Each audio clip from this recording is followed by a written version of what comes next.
مکروہ اوقات میں نماز پڑھنے کا، نوافل پڑھنے کا حکم انہی دروس کو اور اسباق کو ہم پڑھ رہے ہیں۔ آج کا ہمارا سبق، آج کا درس جمعے کا خطبہ شروع ہونے کے بعد سنتیں یا نوافل پڑھنے کے بارے میں ہے۔ نماز پڑھنے کے مکروہ اوقات کے ضمن میں یہی ذکر ہو رہا ہے، اور اب یہ کہ خطیب جب خطبہ شروع کرے جمعے کے دن، تو جب خطبہ شروع ہو تو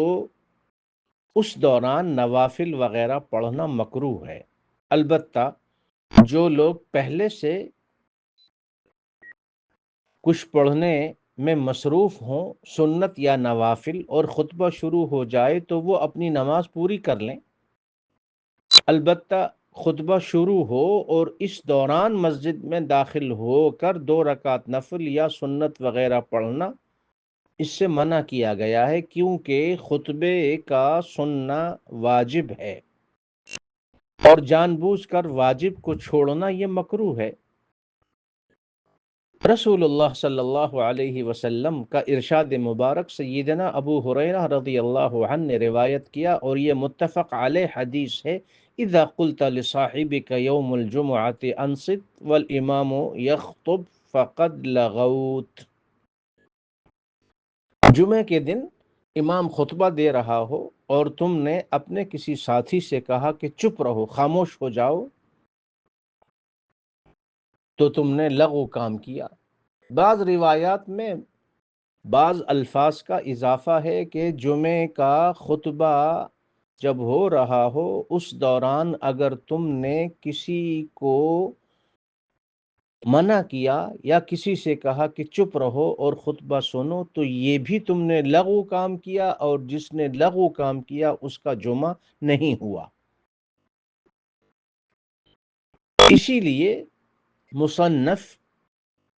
ابن ابی شیبہ میں سیدنا علی امیر المؤمنین، سیدنا عبداللہ ابن مسعود، سیدنا عبداللہ ابن عمر جیسے جلیل القدر صحابہ، عبداللہ ابن عمر، عبداللہ ابن مسعود، امیر المؤمنین سیدنا علی رضی اللہ عنہم اجمعین، كانوا يكرهون الصلاة والكلام بعد خروج الامام۔ امام جب خطبہ دینے کے لیے آ جائے تو نوافل سنتیں پڑھنے اور بات چیت کرنے کو لوگ پسند نہیں کرتے تھے۔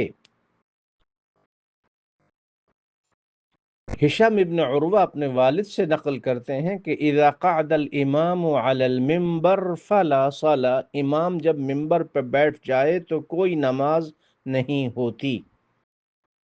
امام زہری جو امام بخاری رحمۃ اللہ علیہ کے استاد ہیں، وہ فرماتے ہیں اذا خرج الخطیب فلا صلاۃ ولا کلام، خطیب جب آ جائے جمعے کا خطبہ دینے کے لیے تو کوئی گفتگو یا نوافل وغیرہ نہ پڑھے جائیں۔ وہ لوگ جو جمعے کے خطبے کے دوران 2 رکعت تحیت المسجد پڑھنے کا حکم دیتے ہیں یا اس کا اہتمام کرتے ہیں، ان کے پاس جو دلیل ہے وہ صحیح بخاری کی وہ روایت ہے کہ ایک صحابی ہیں سلیک غطفانی رضی اللہ عنہ، یہ جمعے کے خطبے کے دوران مسجد میں داخل ہوئے اور بیٹھ گئے تو آپ صلی اللہ علیہ وسلم نے فرمایا یا سلیک قم فرکع رکعتین وتجوز فیہما، صحیح بخاری میں، سلیک اٹھو 2 رکعت ہلکی پھلکی 2 رکعت پڑھ لو پھر بیٹھو۔ اس روایت کی بنا پہ شوافع امام شافعی اور حنابلہ امام احمد ابن حنبل، ان کے ہاں خطبے کے دوران بھی تحیت المسجد کا پڑھنا ضروری ہے، مسنون ہے۔ اسی لیے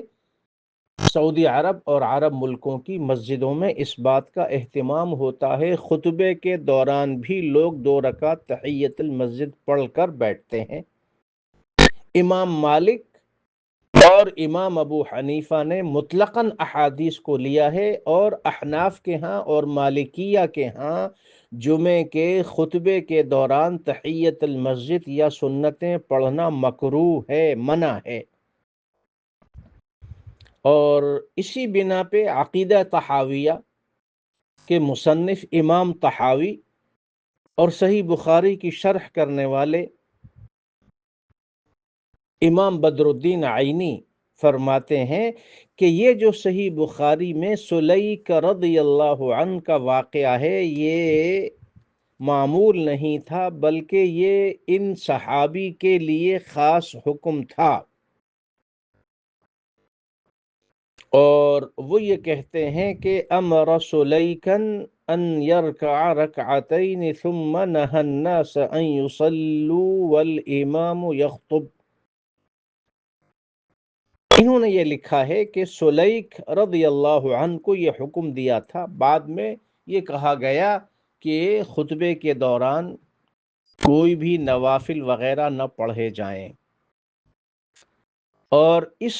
صحیح بخاری والی روایت میں ان صحابی کے بارے میں بھی یہ لکھا ہوا ہے کہ یہ آئے اور آ کر مسجد میں بیٹھ گئے، گویا کہ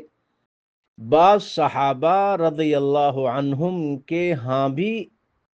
اس بات کا معمول تھا کہ صحابہ جب مسجد میں آتے اور خطبہ ہو رہا ہوتا تو یہ لوگ تحیت المسجد کے 2 نوافل نہیں پڑھتے تھے، بلکہ مسجد میں داخل ہوتے ہی بیٹھ جایا کرتے تھے، جیسے کہ یہ صحابی بیٹھ گئے۔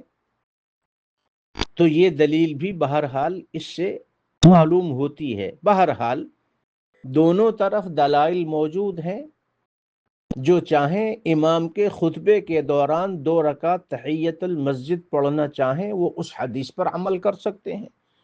اور جو لوگ امام کے خطبے کے دوران کچھ بھی نہ پڑھنا چاہیں ان کے پاس 1 سے زیادہ احادیث مبارکہ موجود ہیں۔